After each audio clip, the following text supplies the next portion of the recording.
All right, so we're gonna work on the cover for our sketch idea journal. You need about 1 inch around the outside. So whatever paper we use to actually cover it, I'm using this one. You want it to have that border. Eventually we'll cut corners off, we'll wrap it so that it is pretty seamless, and then we'll do the inside. So this, it's a little counterintuitive because this side is going to be the front, this side is going to be the back, but it can wrap around. But if you are wanting like a specific thing on the cover, like your name, you do want to remember that this side, the right side, is the cover, so front. So if you need to, you can label like where that will be wrapping around. This is gonna wrap to the inside, so technically like all of your extra stuff can kind of be in that area.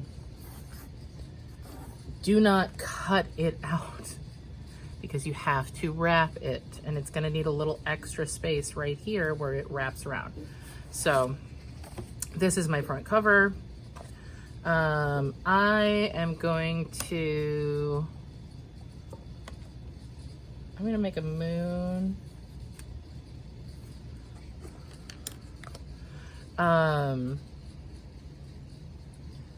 So I'm gonna be spraying this or painting it. So you kind of want to go in with pencil first and then go over it. So I'm gonna do maybe some little like swirly lines. I'm gonna say incorporate my name here.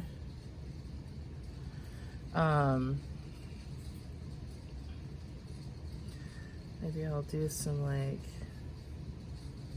mountainy things across. Maybe I'll put like a tree here, a pine tree, a couple extras, just to kind of frame it.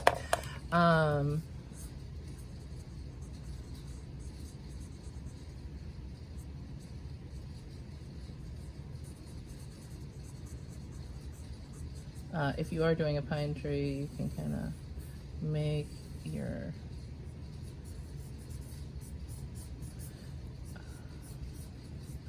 trunk and like build out from it, making little skirts. Just texture a little bit. Add a little. It's not too perfect. I just think it looks better with a little extra bits, and focus on texture. Focus on texture. It doesn't have to represent anything specific, but you're focusing on texture because that is a major part of sculpture, and drawing texture is just as important as being able to carve texture in. Sometimes that is how you make things work. So that I totally covered my W, so I'm gonna sort of swoop this over. I'm gonna thicken this up.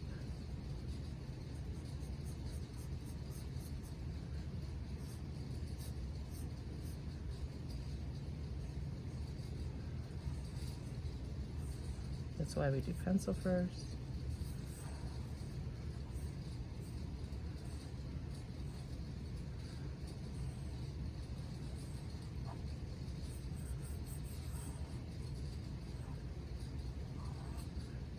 Drawing it on and then adding.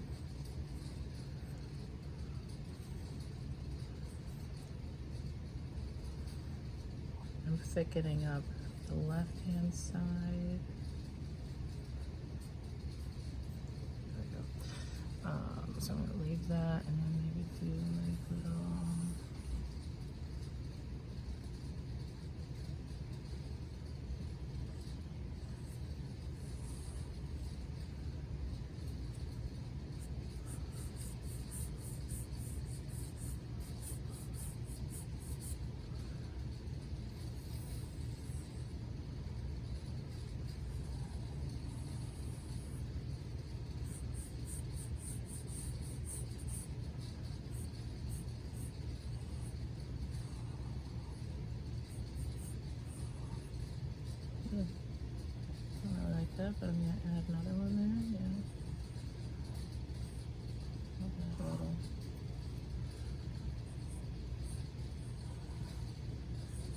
So even if there's something that you don't like, take the opportunity to add something. I'm very not kind of shaky today. I don't know why. I mean, I didn't eat anything for breakfast, so that's probably part of it.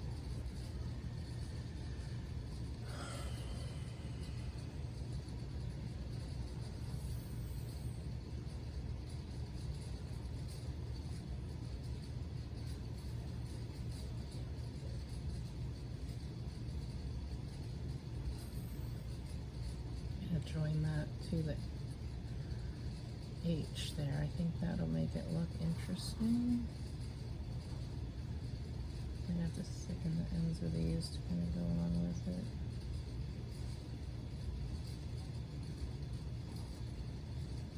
Sometimes you just have to add little touches of things.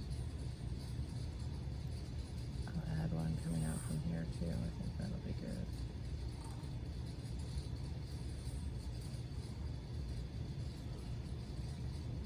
I think that's good. Maybe do a little, should it be here? I should have, there. There. Yeah, I like it. Okay.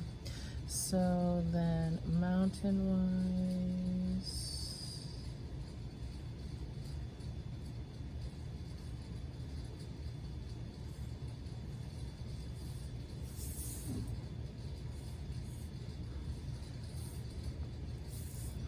so I'm gonna say some of these will be in front, so I'm gonna bring this down, and I'm gonna kind of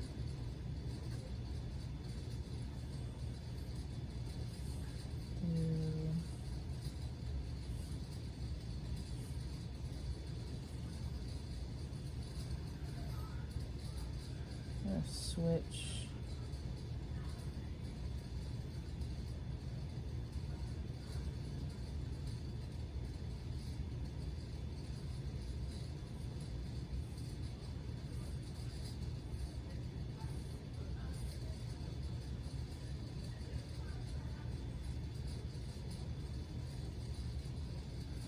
I'm gonna kind of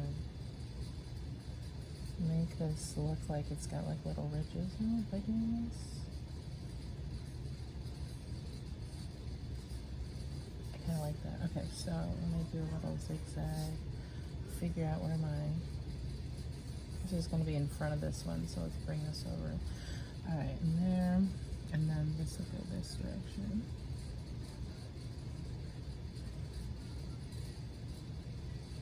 And the lines really help to add texture.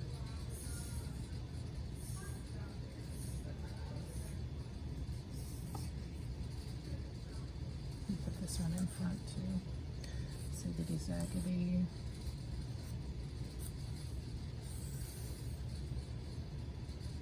This one this way. Ziggity zaggity. Ziggity zaggity. Boop, boop, boop, boop this side.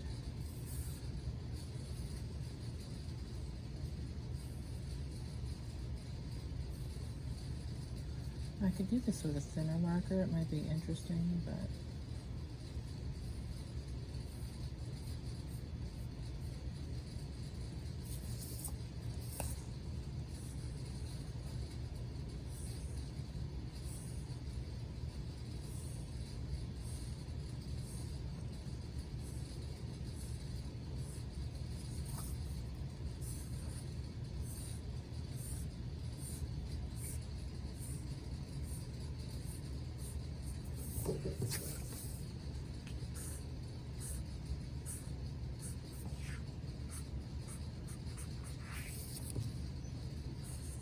really like that.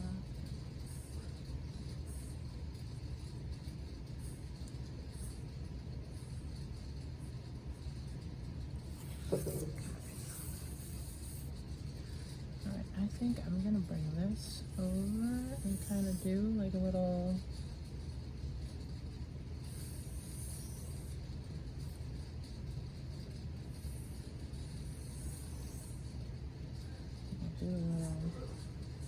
sort of over here.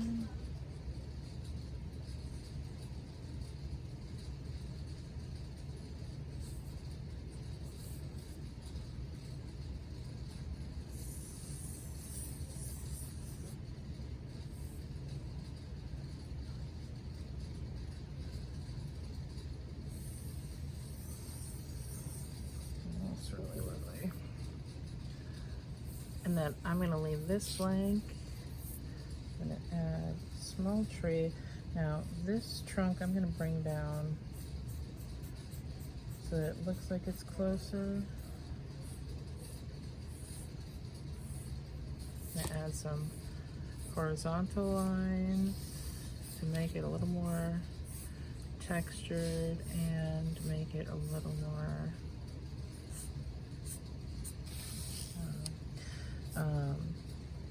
like it's the foreground. And then this one will be further away. Add a little of that texture.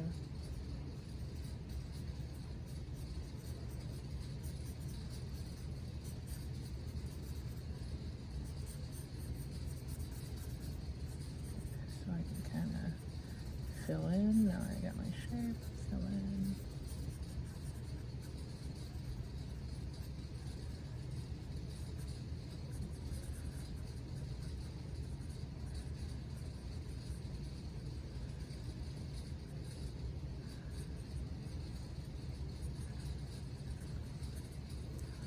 There. I left this one a little bit darker than the other one, so it had a little more pizzazz to it. I'm gonna darken this area where the mountains meet, still keeping it horizontal to kind of add to that texture, just give it a little more interest.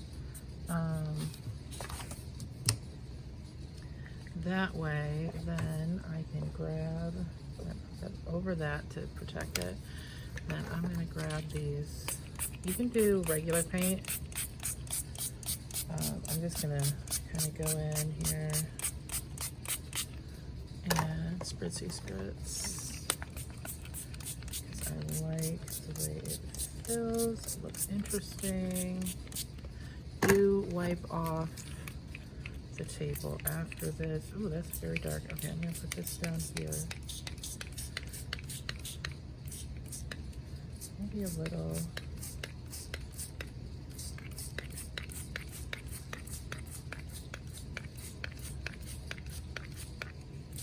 Should probably put it in the corners first, and then brought it in toward the moonlight. Go back in with a little of this blue.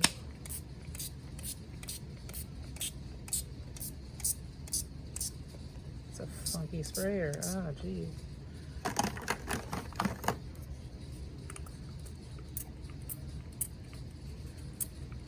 My sprayers are gumming up. That's all right. I'm gonna spritz a little of this silver. I don't know if I love that. But you know what happens when you don't love something? You can always take a paper towel, or in my case, because apparently my paper towels have disappeared, I'm just gonna carefully, don't scrub it too much. I'm gonna hold this down so that I can wipe around here.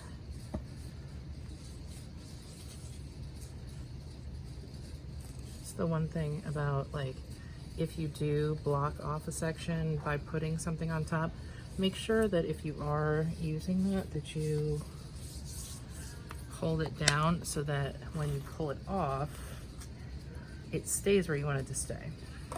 Okay, I'm gonna use my towel here that I wiped off the paper to wipe off around my spot, clean it off. Please clean up your messes. I know that we should know that, but sometimes it's difficult for people to remember.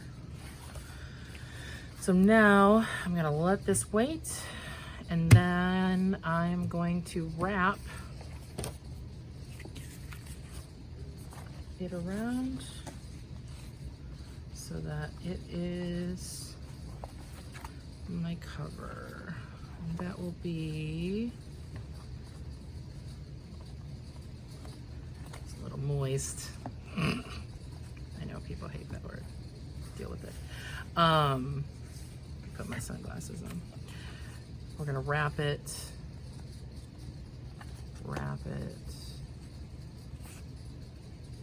But I generally try to wait until it is dry.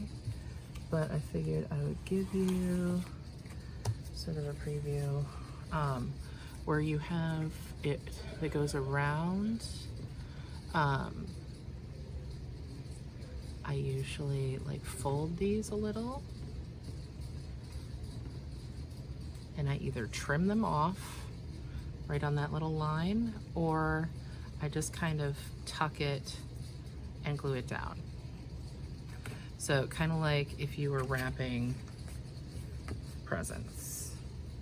So even if it gets on your hands, it will come off.